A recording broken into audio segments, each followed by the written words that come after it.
Mga kabida, isang magandang oras sa lahat at welcome po sa aking channel. Eto, magandang pag-usapan po Ito pong nangyari po kagabi dyan ho sa Davao City. Nabulabog po mga kabida yung mga tao doon, lalong-lalo na po doon mismo sa mga residente na malapit po sa bahay ng dating Pangulo. Mga kabida. Dahil napabalita po kagabi na lulusubin daw, papasukin daw ito hong bahay ng dating Pangulo. At isi-serve yung search warrant, mga kabida. Dumagsa doon yung mga tao, yung mga supporters po ng dating Pangulo, At kabilang na po sa mga pumunta doon ay ito pong si Mr. Randy Usman, isa sa mga leaders po ng Islam diyan ho sa Davao City, at yung mga lawyers po ng dating Pangulo, mga kabida. Mga barangay officials andun din, At yun, sinisecure po nila yung bahay po ng dating Pangulo, although yung bahay na yun, wala pong tao kagabi, mga kabida, at hindi po batid kung saan po yung pamilya ng dating Pangulo, yung live-in partner po ng dating Pangulo, yung anak po ng dating Pangulo, wala pong ideya kung saan po sila kagabi at sa kasalukuyan po, mga kabida. So yun po, umabot po ng magdamag yung mga tao. Nagstay po doon hanggang dumating po itong si Davao City Mayor Baste Duterte, mga kabida. Now, doon ho sa pagdating po ng alkalde po ng Davao City, mas lalong umingay, naghihiyawan yung mga tao, nagcha-chant po ng pangalan ni Tatay Digong, mga kabida. So, tanda po ng kanila hong suporta, Okay? Now, nagsalita po itong si Mayor Duterte, mga kabida, at hihiramin ko lang po itong video po ng Brigada News FM Davao, para iparinig po namin sa inyo yung naging pahayag po ng alkalde po ng Davao City, Baste Duterte, patungkol ho dito sa napabalitang i-raid yung bahay po ng kanyang ama, Diyan ho sa Dunya Luisa Village po, sa may Ecolad, mga kabida. Pakinggan po natin itong si Mayor Duterte. Wala'y kaso na dyan, tinuod lang. So sila, gusto sila mong tanaw, na ko'y respeto sa trabaho sa polis. Ang problema diha, wa ko'y salig sa liderato na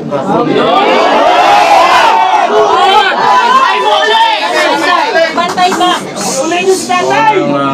Importante gyud karon nakahibaw ta sa itong mga katungod. Kana gyud, dili ta basta-basta lang pareho sa gibuhat nila sa kuamahan. Wa gyud ko kibaw nganong tuan na dito sa Netherlands karon. Salamat kaayo. Sobra-sobra na inyong ginapakita, o gusto nako nga makapahuway mo o mauli mo. Kung unsa man ni dawato na mo ni, kaya man na mo atubang, ikibaw man may ako bisag kani karon, wa ko'y sa nila. Wa ko'y sa bisag kang kinsa.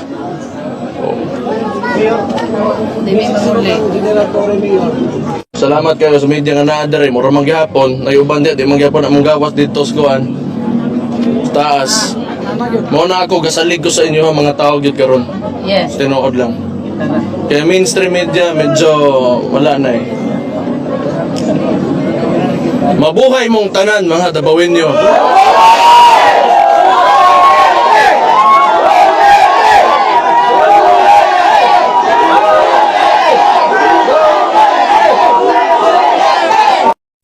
Ayun po, actually, 3 clips yan, mga kabida. Yung unang clip po, pasensya na po doon sa mga Tagalog, Hindi ho ninyo naintindihan yung sinabi po ni Mayor Duterte kasi Bisaya kasi yun Cebuano So, itatranslate ko na lang po. Actually, 3 clips yun, Yung unang clip po, mga kabida, ang sinabi po ng alkalde po ng Davao City, may tiwala po siya doon sa mga police, Police Davao, Pero doon ho sa mga namumuno, wala ho siyang tiwala doon, mga kabida, Dito ho sa pangalawang clip po, mga kabida, nagpasalamat po itong si Mayor Baste sa suporta po ng mga tao, At yun nga, pinapauwi na po niya yung mga tao, Kasi yun nga, umabot na po ng magdamag, Siguro mga around almost 1 na po, no? 1 a.m. na po yung time na yon, ano po. Now, dun ho sa pangatlong clip po mga kabida, pinasaringan po ng alkalde ito hong mga media, no? Lalo na po yung mga mainstream. Kasi ho, ang sabi po niya andyan nga sila, no? Nag-cover, pero hindi ho daw lalabas yan, ano? Yung kanila pong kino-cover po na balita dyan ho sa Doña Luisa po mga kabida. But anyway, yun nga, in-emphasize lang po ng alkalde po ng Davao City doon sa mga tao na kailangan pong malaman natin o alam po natin yung karapatan po natin, ano? Para hindi ho tayo daw magaya sa nangyari po daw sa kanyang ama, ano po, no?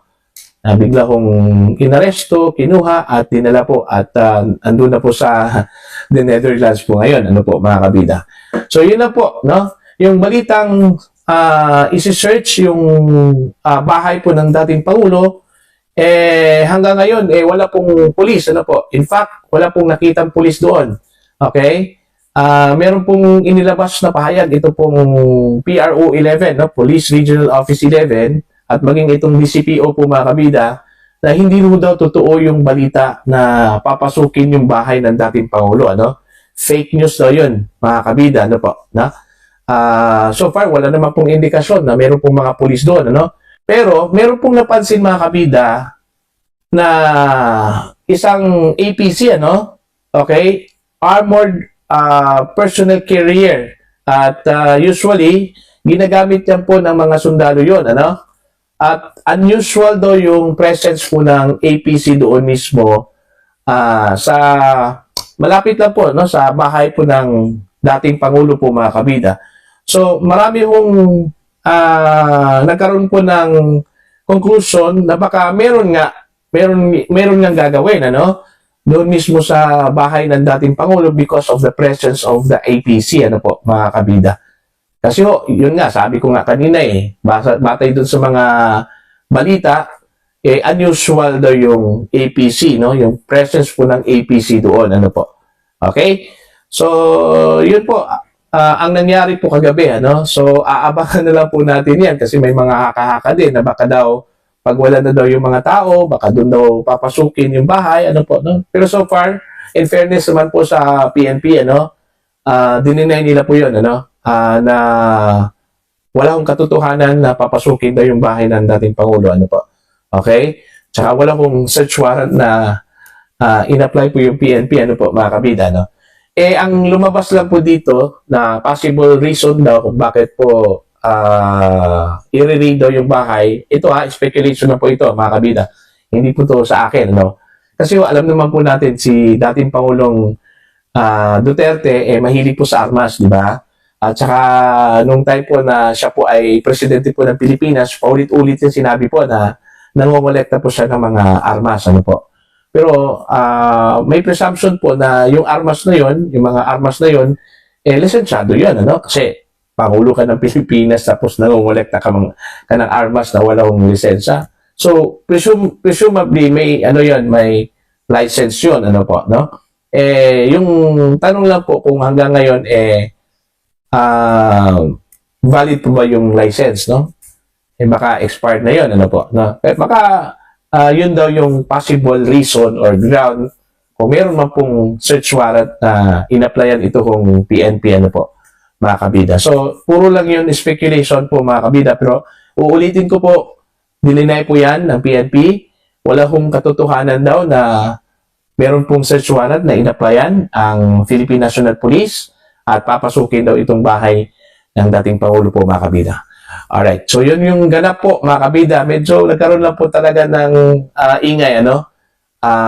Tension doon ho sa harap mismo ng bahay ng dating Pangulo, mga kabida, kagabi because of the reports, no, na meron daw search warrant na isi-serve at papasukin daw yung bahay po ng dating Pangulo. So far, wala pong balita kung saan po yung pamilya po ng dating Pangulo, yung kanyang live-in partner, at saka yung kanyang anak. Ano? Kasi, gaya na sinabi ko po kanina, walang tao yung bahay po ng dating Pangulo. Although, marami pong mga kapitbahay po yung dating Pangulo doon. Sila mismo yung nagtutulungan doon kagabi para lang po na magkaroon po ng gathering, no?